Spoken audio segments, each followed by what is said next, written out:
Comments from Coach, and then open up for questions.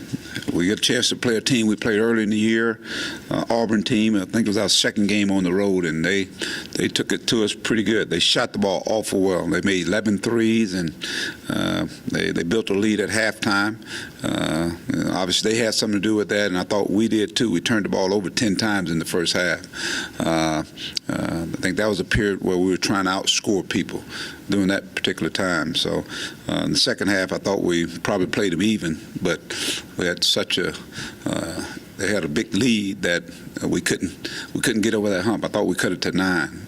But obviously they bring a team that can really shoot the basketball. They spread the floor, and Harper is a guy that's having a tremendous year for that basketball team. And then, of course, you got a guy, Bryce Brown, and I'm sure everybody's familiar with him, a guy that's probably made more threes than anybody this year, I think in our league, maybe in the country. And, of course, and he had a probably career high here 2 years ago. Whether 3 years ago, he had a career high here. Made, I think, 8 or 9 threes here. So he's someone that you got to pay attention to. Has tremendous range and is a much improved basketball player. The leading scorer is Herron, a young man that played well early in the year and is having a tremendous year for them as well. Again, you look at Auburn's a team that was predicted, to finish, in the lower part of our conference, and they're leading not only the conference, but they're one of the top teams in the country. So it's going to be a tremendous challenge, opportunity for our guys to come out and defend a team that's playing well. I thought the Murray kid was an X factor for them.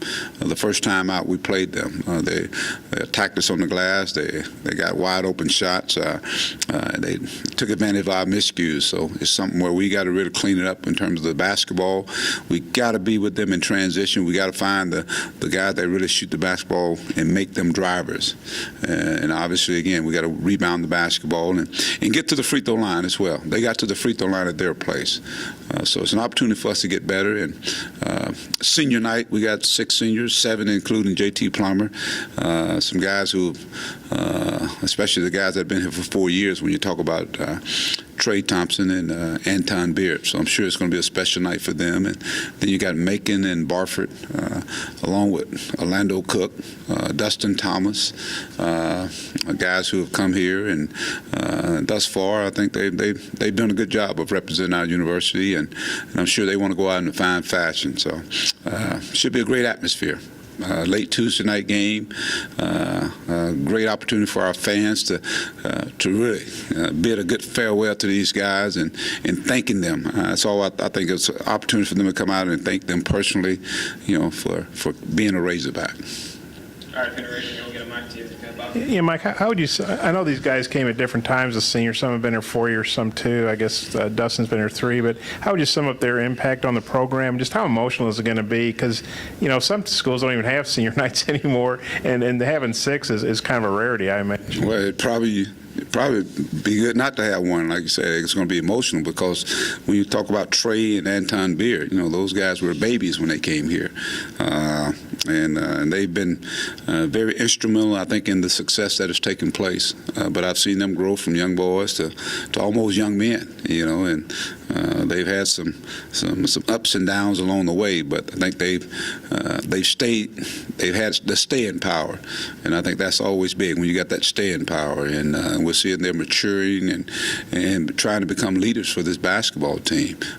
Dustin Thomas, this is his 3rd year here, and even him coming in, he set out a little bit his first year for a semester, and the last 2 years we can see him now really starting picking up all the things that we try to embark upon our kids, on and off the floor.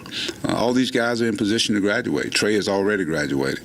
Then you look at Barford and Macon, 2 guys that came here as real herited, along with Cook.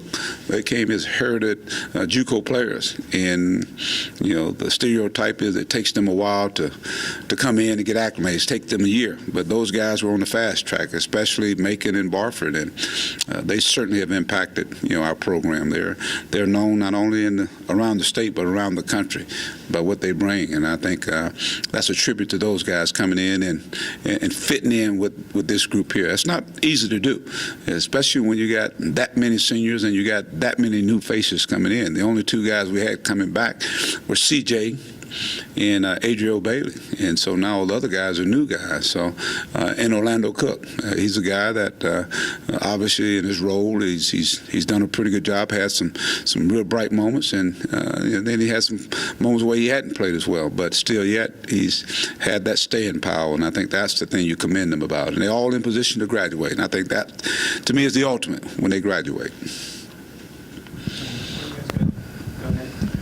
Just how do you feel that they've compensated for losing McLemore? Just kind of what have they done to recover from him? It's amazing when adversity comes. I mean, you look at that basketball team, they lost two guys early, the pure forward kid and the big kid, and they just rallied around each other. And since they lost McLemore, I think Spencer has been that guy that's kind of gotten in the forefront. He's got a bigger role now, as well as the young kid, Okiti. I think it's Okiti. He's really, really good. The young freshman, he's stepping up. And I think they've been, size-wise, they've been mismatches for people. They play small ball. And of course, Bruce likes to get up and down the floor, and they're a team that shoot a bunch of threes and attack that basket and get to the free throw line. That's what they do. And they do it in aggressive fashion. So I just think it's kind of spread their wealth a little bit more without McLemore. He was a shot blocker. He was more of a defender for them, who added some offense. But they made the adjustment. I think that's a credit to them. I think they rallied around each other.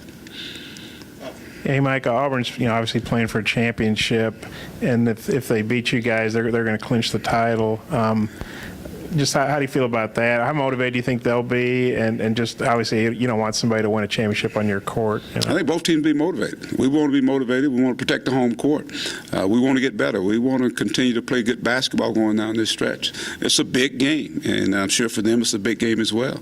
They're in position to win a championship, and so, but our mindset has always been, the next game up, and Auburn happened to be that team. It's a team we played early in the year, and they won on their home court, so we want to make sure we take care of business on our court. And Daryl and Jalen both are right on the cusp of 1,000 points. I mean, they're obviously going to get it at some point. They might get it tomorrow night. What do you think about those two guys both having a shot to get 1,000 points, maybe in the same game? It's. I think if you ask those guys, I think they're more interested in us winning, coming out and playing good basketball. If the scoring takes place, to me that's only a plus. And this tells you I guess maybe the consistency that they've had since they've been here. When you come to a place and you don't do it in less than 2 years or within 2 years, and we've had a couple other guys to do that. But I think it means more when you win. It means more when you win, but it just tells you about them being consistent. They came here as guys that can put the ball in the hole, and I think they've proven that, and we wanted them to continue to prove it. Mike, it seems like, down the stretch here, there's more of a blue-collar mentality. It just seems like at both ends of the floor, these guys are starting to embrace that. We saw that wholeheartedly against Alabama, work the ball inside out, offensively, defensively, hit the glass. Well, that's what we've been preaching all year long. Be a team that's going to share it on offense, move the basketball. On defense, we're going to trust. When you play pressure defense, guys are going to get beat. You got to hope somebody's going to be over there to rotate and fill in. And I think it's something we've preached, and even more so when we start trying to win with offense. Now all of a sudden our bench start playing, and you got those kind of guys coming off there, and you can see that weak link if a guy's not out there busting his tail defensively, because I think it puts us in position to create some offense. But when you talk about guys like Darius, Hall, Gabe. We saw Adriel the other night, Dustin Thomas. I think you're right. We get more blue-collar guys out there. Trey Thompson, he's a blue-collar kind of guy. So you get enough of those guys out there, now you make it a little difficult for people to score on you. And now you're playing, to me, with balance, more balance, as opposed to trying to win with offense. Now you're winning with both, with your defense and your offense. And I think we got some guys that are capable of scoring, but now we just got to be able to stop people. But I just think our bench, those guys are coming in, and then the other guys are stepping up and doing their thing. Anton Beard, I think he's more healthier now. For a while there, he was hurt. I mean, he was really hurt, but I think he's starting to get more that quickness, that bounce back in his step. Yeah, Mike, we know, the senior night's always emotional for the players and their families. What's it like for you? Well, with this group here, it's going to be it'll be a special night. Like I say, it'll be hard to think that this will be the last game to play. They've done a tremendous job since they've been here, and this year, when you think about the games, the way the games have ended, how they went, the emotions up and down. Let's say with a guy like Darryl, I mean, he starts, he don't start, he come off the bench, he plays some of his best basketball. Like I said, for me, it'll probably hit me right as I get ready to go out before they start. That these guys came and they came to play for this guy, for this coach, and they left everything on the floor each and every night. Some nights we were disappointed.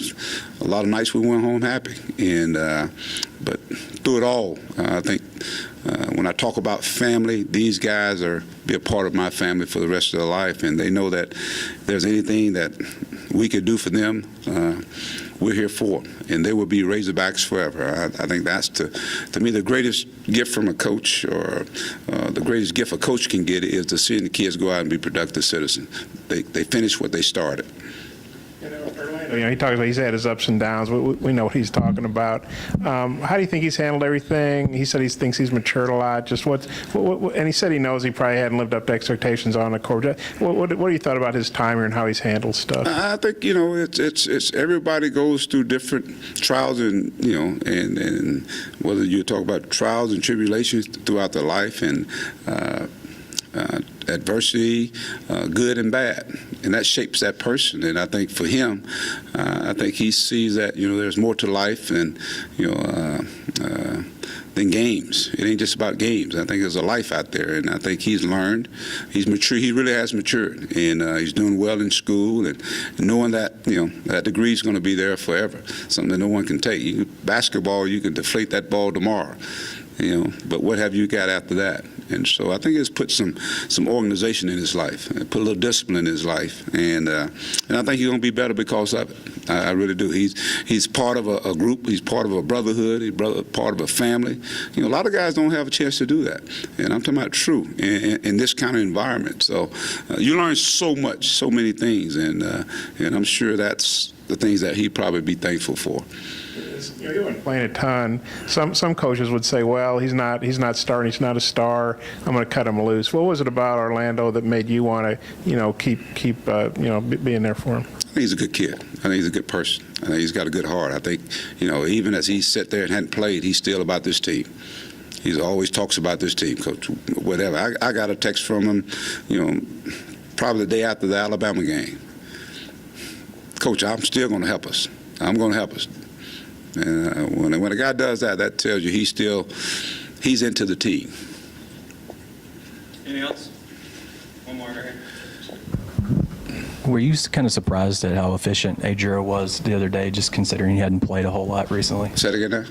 Adrio, just how efficiently he played against Alabama, considering he hadn't played a whole lot. No, I wasn't surprised. I just, he was hungry. I know that. He hadn't played in a while, and but he got sick. I mean, he was sick. He was weak. I mean, it takes a while for you to get that pop back, and he seized the moment. He got the opportunity to go out there, and he took advantage of it, and he just utilized his experience of his quickness, his athletic ability. He lost a few pounds. But it didn't shock me. It's like I said, a guy could go from not playing to playing, and who knows, and go to starting. And it's not about the minutes that you get; it's what you do with those minutes. And he played efficient basketball for us, and it was much needed too. All right. Okay, thank you.